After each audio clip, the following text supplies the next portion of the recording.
Good morning, good afternoon, good evening. Alright, kaibigan, kung saan ka mang sulok sa mundo, kaibigan, I wish you well and welcome to the Parking University. Kaibigan, dito sa Parking University, kaibigan, matutunan natin yung mga basic law of the universe na napakasimpleng bagay o napakasimple na law na ini-ignore natin, but it could give pala ng malaking impact sa ating buhay, kaibigan, or it could change our paradigm, it could change our reality. Diyan yung Parking University, kaibigan. Welcome. Alright, topic natin ngayon, kaibigan. Itong sinabi ni Napoleon Hill, kaibigan, na auto-suggestion. Wow! Alright, sabi nga ni Napoleon Hill, kaibigan, na if yung teaching niya daw, kaibigan, na think and grow rich, pag ito daw yung maano sa school, the school will revolutionize and ma-shorten daw natin yung school in more than sa half, kaibigan.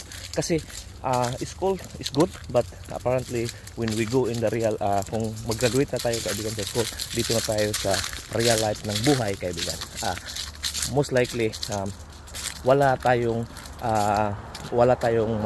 magagamit sa totoong buhay. So I think it's a reality yan.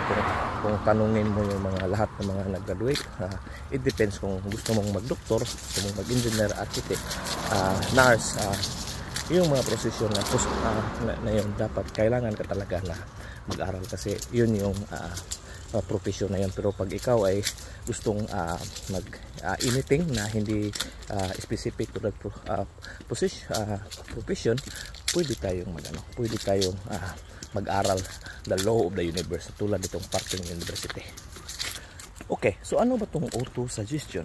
Okay, sabi ni Napoleon Hill, kaibigan, itong auto-suggestion is parang pinifeed natin yung subconscious mind natin, kaibigan, ng mga anything na ano yung isinasuggest natin. It could be a positive yan, it could be negative. Then subconscious mind, kaibigan, will just accept that kasi yung subconscious mind daw is iba to sa conscious mind natin. Okay? Yung conscious mind natin, ito yung marunong tayong mag-decide, yes or no, marunong tayong mag-think.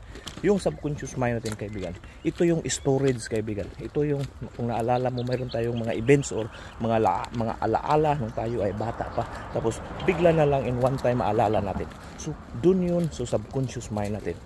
Ang subconscious mind natin, kaibigan, is ito yung mag-shape sa reality natin. Kasi kung ano yung habit natin, kung ano yung repetitive action na ginawa natin, kaibigan, that become our habit. Then our habit will reflect kung ano yung personality natin, ano yung mga ginagawa natin sa araw-araw, and then hindi natin ma-realize na it's building our reality. Our habit is will become us, kaibigan. Kung ano yung habit natin, kaibigan, ano yung personalidad natin, kung paano tayo mag-react, mag-respond sa mga circumstances at events, yun yung magiging tayo.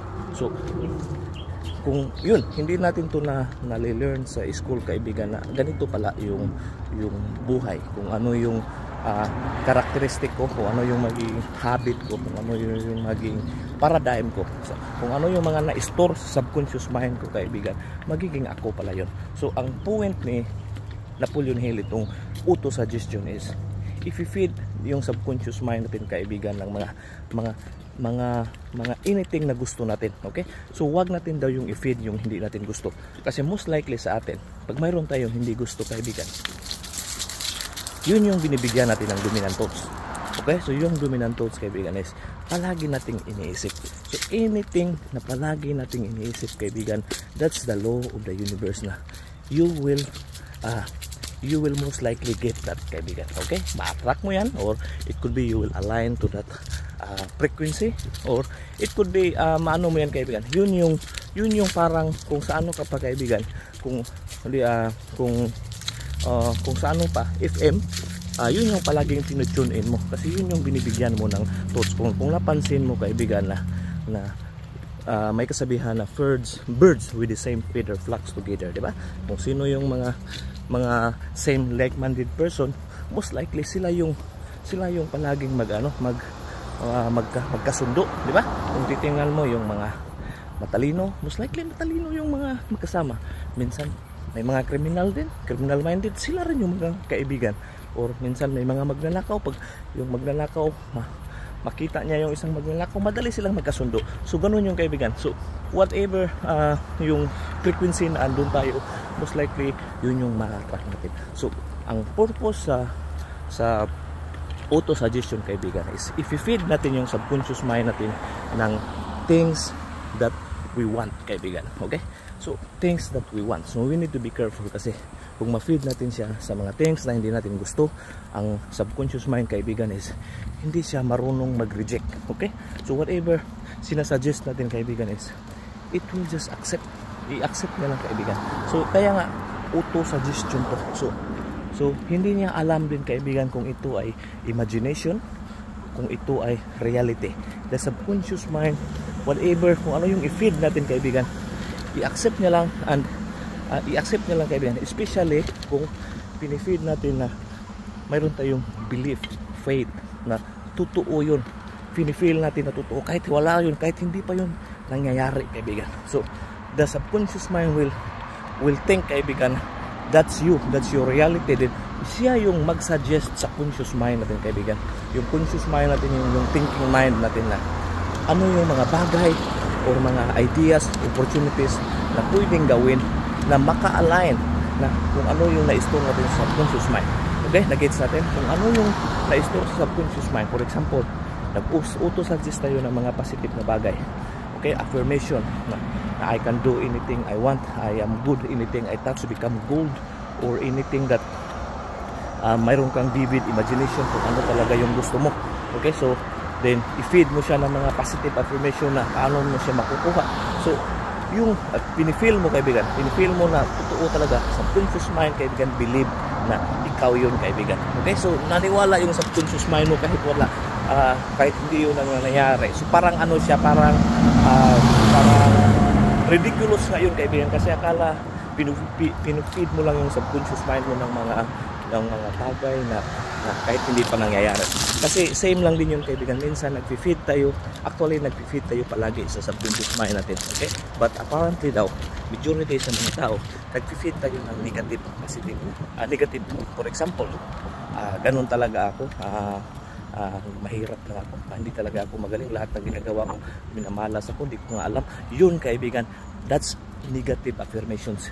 Once sinasabi mo yan kaibigan, it will auto-suggest to your subconscious mind, naniwala yung subconscious mind mo, at saka by law of the universe, your subconscious mind will auto-suggest kung naka-align kung ano yung pinifeed mo.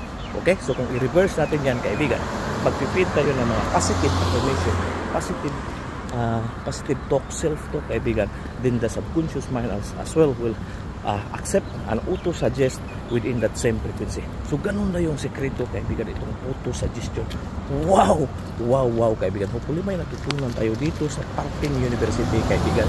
Basic principle na pwede natin ma-apply sa realidad ng buhay kaibigan. We keep learning. School is good kaibigan. Okay? But if sabi ni Napoleon Hill kaibigan, kung learning mo daw is ang school yung basihan mo kaibigan. I mean, may study na ang magagaling sa school or smart, let's say intelligent kaibigan, it's not a guarantee for success. Intelligence is not a guarantee for success. Totoo yan kaibigan. Most likely daw ang mga successful na tao if we can develop our emotional intelligence kaibigan. Kasi iba yung intelligent na mataas yung IQ mo kaysa mahaba yung mataas yung EQ mo. Kasi minsan daw may mga mataas yung IQ pero in real life nahirapan mag-survive. Kasi nga iba sa totoong buhay kaibigan. Alright hopefully may tutunan tayo ngayon at hindi ko nasayang yung oras mo. I wish you well. Close your eyes, open your arms, and at your legs, and it's all yours. Peace, love, good health, abundance, all the riches in the world. Sa'yo na yan, boom, shakala, like.